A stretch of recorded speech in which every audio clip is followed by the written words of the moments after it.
দুজন কান্দিও না এখন, আরো কান্দিলে লাভ হবে কি?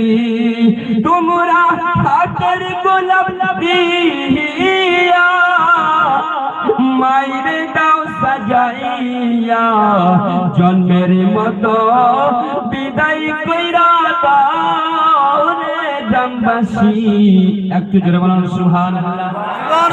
মুসা কালিমুল্লাহ রাস্তা দিয়ে হেঁটে যাচ্ছিলেন, কোথায় আল্লাহর সঙ্গে কালাম করতে, কথাবার্তা বলতে। ইনি কি ছিলেন? মুসা আল্লাহর বন্ধু। আল্লাহ রাব্বুল আলামিন কালিমুল্লাহ বলেছে মুসাকে প্রত্যেকদিন ওনার সঙ্গে কথাবার্তা বলতেন। কোথায়? তুর পাহাড়ে।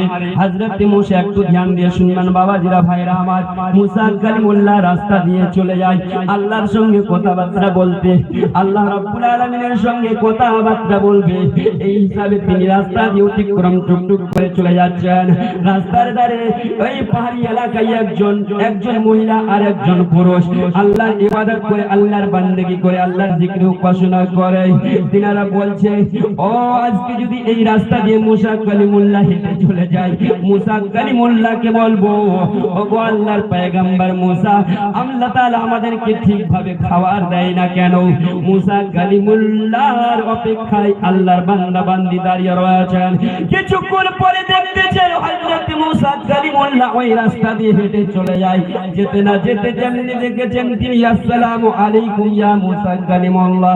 মুসা কালিমুল্লাহ বলে, ওরে আল্লাহর বান্দা, কি জন্য অপেক্ষা করতেছো? বলে, ও গো আল্লাহর পয়গম্বর মুসা,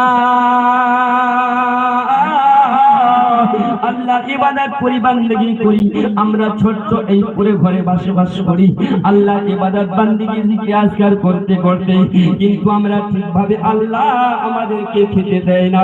2 দিন পরে আমরা খেতে পাই, ঠিকভাবে আমরা খাদ্য আল্লাহ আমাদেরকে দেয় না, আমাদের নসিবে কি রোজি নাই।